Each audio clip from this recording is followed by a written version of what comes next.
selamat pagi. Gimana kabarnya? Pastinya baik dong. Bersyukur hari ini kita bisa kembali mengikuti chapel meskipun secara online. Sebelum kita memulai chapel kita pada hari ini, mari kita bersatu di dalam doa. Tuhan Yesus yang baik, kami mengucap syukur Bapa atas segala penyertaan-Mu, kasih setia-Mu dan berkat-Mu Tuhan yang masih dapat kami rasakan hingga pada saat hari ini. Sebentar Tuhan, kami akan memulai chapel kami, biar kiranya Engkau yang memberikan kami hati dan pikiran yang fokus untuk memuji dan memuliakan nama-Mu. Dalam nama Tuhan Yesus, kami sudah berdoa dan mengucap syukur. Amin. Untuk mengawali ibadah kita pada hari ini, mari kita mengangkat satu pujian, Lebih Dalamku Menyembah.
salawat Tuhan.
syukurku.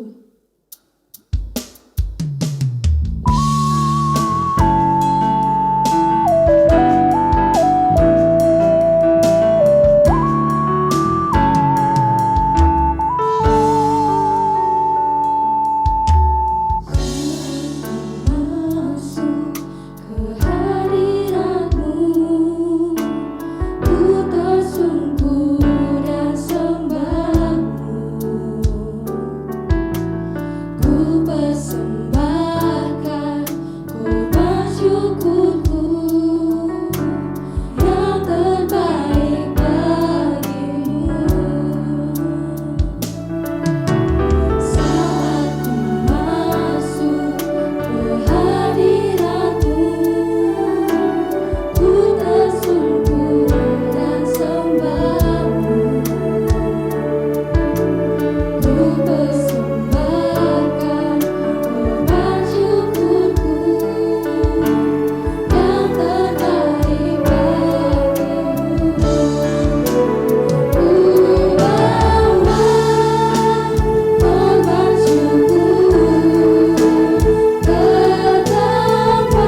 Yesus, terima kasih untuk hari ini kami sudah berkumpul bersama-sama walaupun dari rumah kami masing-masing.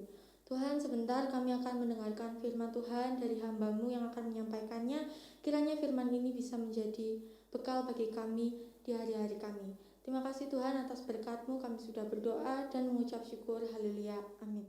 Halo semuanya, selamat pagi. Teacher berharap kalian semua dalam keadaan yang sehat dan masih semangat menjalani hari-hari ya, meskipun sudah bosan dengan sekolah online ya. Pagi hari ini kita bersyukur Tuhan memberikan kesempatan bagi kita untuk kembali bersama-sama merenungkan firman Tuhan. Nah, sebelum kita memulai, kita akan berdoa terlebih dahulu sekali lagi ya. Mari kita berdoa bersama-sama. Teacher juga berharap kalian sekarang dalam posisi yang baik, duduk tegak dan siap untuk mendengarkan firman Tuhan. Mari kita datang kepada Tuhan dengan sikap yang baik. Terima kasih Tuhan untuk kasih karunia yang sekali lagi Tuhan berikan dalam hidup kami pagi hari ini. Kami masih bisa bangun dalam keadaan yang sehat, masih bisa berkumpul dan melihat orang-orang yang kami kasihi di sekitar kami. Tuhan, pagi hari ini kami rindu mendengarkan dan merenungkan firman-Mu. Kiranya Roh Kudus berbicara atas hati kami, sehingga Tuhan boleh memulihkan keadaan kami, hati kami, tubuh kami, semuanya, sehingga kami boleh menjadi persembahan yang harum di hadapan Tuhan. Terima kasih Tuhan, ini hidup kami, di dalam nama Tuhan Yesus Kristus kami berdoa dan bersyukur. Amin. Oke, nah sebelum teacher mulai nih, teacher mau tanya untuk setiap kalian. Siapa yang suka nonton film horor? Ayo, nggak suka? Suka. Ya, Indonesia dengan budayanya yang serba mistis, begitu ya. Banyak misteri di mana-mana, bahkan legendanya juga misteri-misteri gitu ya. Kental banget nih dengan hal-hal yang mistis, sehingga Indonesia banyak memproduksi konten-konten atau film-film yang berbau horor. Nah, biasanya tuh ada tipe horor yang seperti ini. Ada sebuah wilayah yang dikuasai oleh satu roh atau satu pribadi yang dianggap berkuasa gitu ya. Sehingga masyarakatnya atau rakyatnya itu harus mempersembahkan sesuatu kepada yang bersangkutan, kepada roh ini gitu. Untuk memperoleh hidup yang makmur, hidup yang aman, damai begitu ya. Persembahan yang diberikan itu biasanya bermacam-macam. Ada yang ternak dibunuh gitu, ada sesajen, wangi-wangian, dupa. Kemudian ada juga yang melarang aktivitas-aktivitas tertentu dilakukan gitu. Atau bahkan yang paling ekstrim, persembahannya tuh mintanya nyawa dan darah. Nah, semuanya itu dilakukan untuk mendapatkan hidup yang enak gitu ya. Nah, hari ini kita akan belajar juga tentang persembahan. Tetapi yang kita pelajari ini persembahan yang seperti apa ya? Apakah memang harus memberikan tubuh juga dengan darah, dengan sesajen, atau seperti apa? Ya, mari kita membuka Alkitab kita di dalam Roma 12 ayat 1. Ya, silahkan dibuka Alkitabnya, Roma 12 ayat 1. Nah, kalian bisa baca dengan keras juga di tempat kalian masing-masing. Teacher juga akan membacakannya di sini ya. Bunyinya seperti ini. Karena itu, saudara-saudara, demi kemurahan Allah, aku menasihatkan kamu supaya kamu mempersembahkan tubuhmu sebagai persembahan yang hidup, yang kudus, dan yang berkenan kepada Allah. Itu adalah ibadahmu yang sejati. Begitu. Nah, ini persembahan yang dinasihatkan Paulus kepada jemaat di Roma. Paulus berkata, aku menasihatkan kamu nih jemaat, ayo hidup sebagai persembahan yang hidup ya, yang kudus dan yang berkenan. Ada 3 hal, hidup, kudus, dan berkenan. Nah, sebelum kita jauh membahas lebih dalam, persembahan itu sebenarnya artinya apa sih? Ada yang tahu nggak? Ayo dijawab dalam hati ya. Ini adalah rangkumannya teacher setelah membaca beberapa resource. Persembahan itu adalah sesuatu yang diberikan sebagai hadiah kepada orang yang kita hormati, kepada orang yang kita kagumi, atau bahkan mungkin kepada orang yang kita takuti gitu ya. Jadi sesuatu yang diberikan sebagai hadiah kepada seseorang dengan sepenuh hati, begitu. Nah, Paulus menasihatkan jemaat di Roma untuk mempersembahkan tubuh. Berarti kalau kita ngomongin tubuh itu dari atas sampai bawah, dari kepala sampai kaki, begitu ya. Tetapi sebagai persembahan yang hidup, berbeda dengan konteks yang tadi kita bicarakan di awal. Persembahan kepada roh-roh tertentu itu persembahannya mati, gitu ya. Tubuhnya mati, harus dibunuh dulu, harus dengan darah dulu, harus dikasih wangi-wangian dulu. Tetapi berbeda dengan Tuhan, begitu ya. Tuhan mau tubuh yang dipersembahkan itu adalah tubuh yang hidup. Nah, artinya apa sih persembahan yang hidup itu, gitu ya? Nah, tubuh kita kan terdiri atas beberapa anggota. Nah, teacher merangkum jadi 4. Yang pertama adalah akal kita atau pikiran kita. Bagaimana kita mempersembahkan pikiran kita atau akal kita kepada Tuhan? Apakah kita memikirkan sesuatu yang positif atau sesuatu hal yang negatif? Pikiran kita digunakan untuk merancangkan sesuatu yang bisa memberkati orang lain atau mencelakakan orang lain. Itu yang pertama, akal kita. Bagaimana kamu menggunakan akal kamu untuk dipersembahkan kepada Tuhan? Yang kedua adalah setelah akal, hati. Ya, hati kita yang selalu menjadi sumber perasaan kita, gitu. Kita merasakan dengan hati kita. Nah, pertanyaannya, bagaimana kita menggunakan perasaan kita untuk memuliakan Tuhan? Apakah dengan dendam kepada orang lain? Atau mungkin dengan mengasihi orang lain, merasakan apa yang orang lain alami dan kita bisa mendoakan? Nah, itu yang kedua. Setelah akal, hati, yang ketiga nih yang paling bahaya, mulut. Mulut ini sumber percecokan ya, sumber hubungan menjadi renggang, hubungan menjadi rusak. Karena dengan satu kata aja orang bisa putus, orang bisa bermusuhan, persahabatannya bisa retak gitu ya. Jadi mulut ini untuk berkata-kata. Nah, bagaimana kita menggunakan mulut kita untuk berkata-kata dan memberkati orang lain? Apakah memang akhirnya itu mengencourage orang lain? Atau justru membuat orang lain menjadi terpuruk, menjadi merasa direndahkan, begitu. Itu yang ketiga. Setelah akal, hati, mulut, yang terakhir nih adalah tangan dan kaki. Bagaimana kita menggunakan tangan dan kaki kita untuk memuliakan Tuhan? Apakah dengan melayani Tuhan seperti tadi main musik ya? Atau dengan pukul-pukulan, tawuran sama temennya. Nah, sekarang kita berefleksi ya. Selama ini aku menggunakan tubuh ini untuk apa ya? Gitu. Nah, inilah persembahan yang hidup yang Tuhan mau. Kita menggunakan seluruh kehidupan kita dari atas sampai bawah untuk memuliakan Tuhan. Memuliakan Tuhan itu yang seperti apa sih? Ayo. Memuliakan Tuhan itu adalah melakukan apa yang Tuhan mau. Melakukan apa yang Tuhan mau, saya taunya dari mana? Tentu tidak lain dan tidak bukan, jawabannya adalah ada di firman Tuhan. Harus baca firman, harus merenungkan firman Tuhan. Tidak mungkin kamu bilang aku ini adalah persembahan yang hidup di hadapan Tuhan, tetapi ternyata keseharian kita atau keseharianmu itu gak pernah baca Alkitab.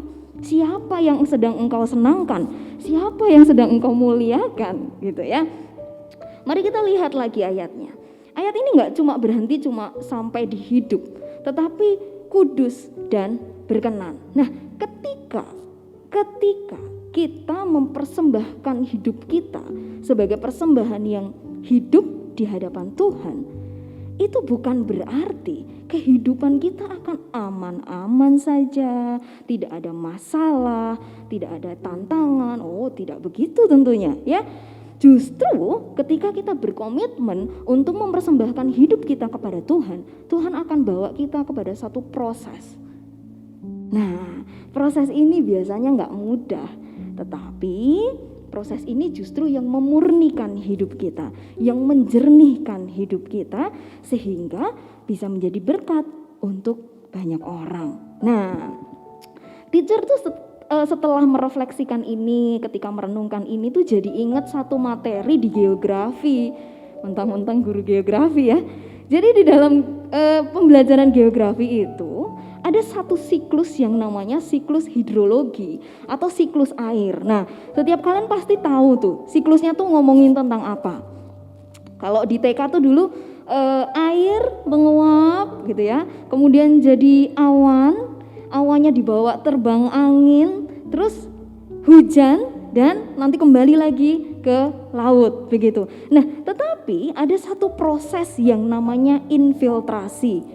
Apa sih itu? Infiltrasi itu adalah proses masuknya air hujan. Jadi setelah ada hujan, itu kan permukaan tanah jadi basah ya, jadi penuh air. Nah, airnya itu kan sudah tercemar ya, sudah bergabung dengan tanah, pasir dan lain sebagainya, jadi kotor gitu. Nah, infiltrasi ini adalah proses masuknya air yang tadi itu ke dalam lapisan-lapisan tanah. Lapisan tanah ini padat banget, macam-macam, sampai ke bawah tuh, sampai ke perut bumi. Sehingga ketika air masuk ke ketika air masuk ke lapisan tanah itu, ya, dia akan menembus setiap lapisan, dan dia akan berkumpul di satu tempat di bawah sana menjadi air yang murni, air yang jernih, air yang bisa dimanfaatkan oleh banyak orang. Sumur itu airnya dari situ. Kita bisa makan, kita bisa mandi gitu ya. Nah, untuk mempermudah pemahaman kita, teacher punya satu tamu yang spesial. Ya, silakan Abraham. Ya, sebentar ya. Bisa? Sorry, tangan kiri. Abraham di sebelah sini. Ya. Nah, ini dia ya. Nah, perkenalkan, ini adalah Abraham Puspito, anak opsional program geografi. Anak tekno yang nyasar ke geografi ya. Jadi coba Abraham agak diperlihatkan gelas. Nah, gitu. Nah, teacher akan coba mengumpamakan ya. Ini tuh hidup kita. Tentunya perumpamaan ini nggak sempurna ya, tetapi semoga ini bisa menggambarkan gitu.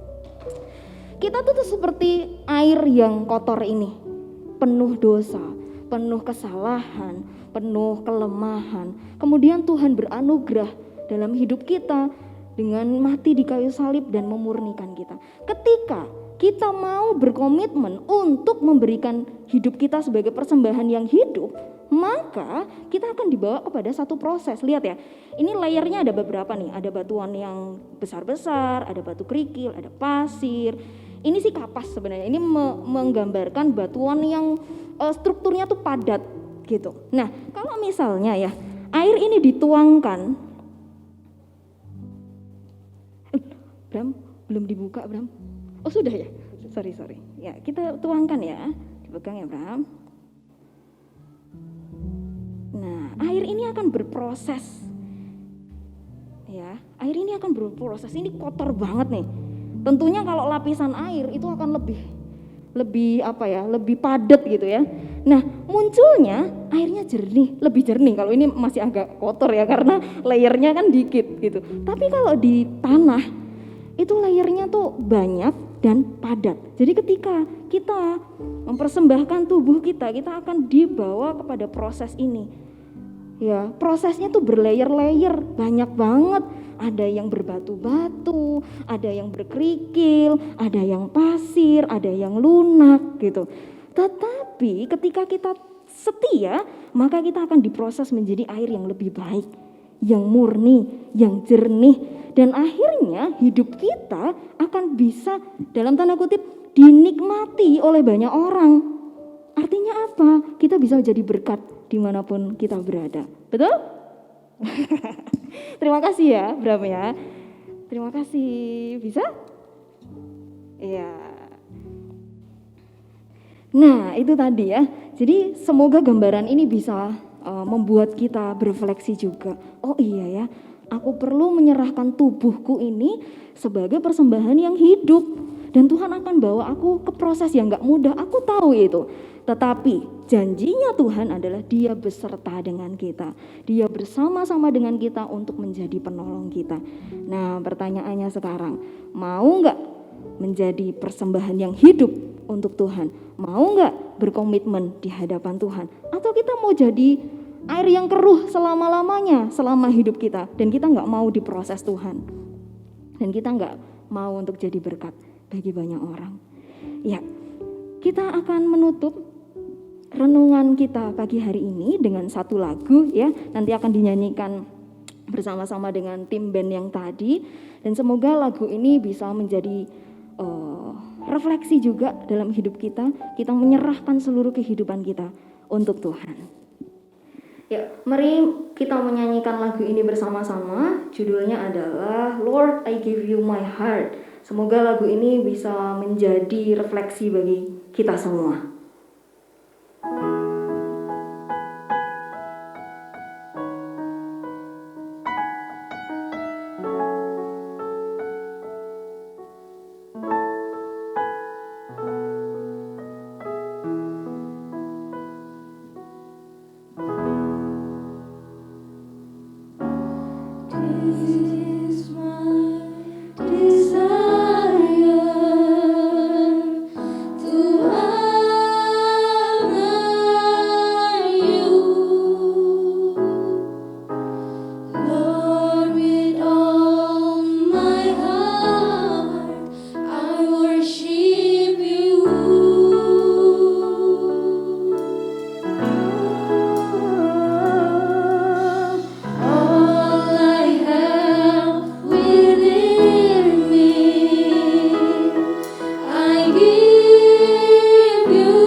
Inilah yang menjadi kerinduan kami Tuhan.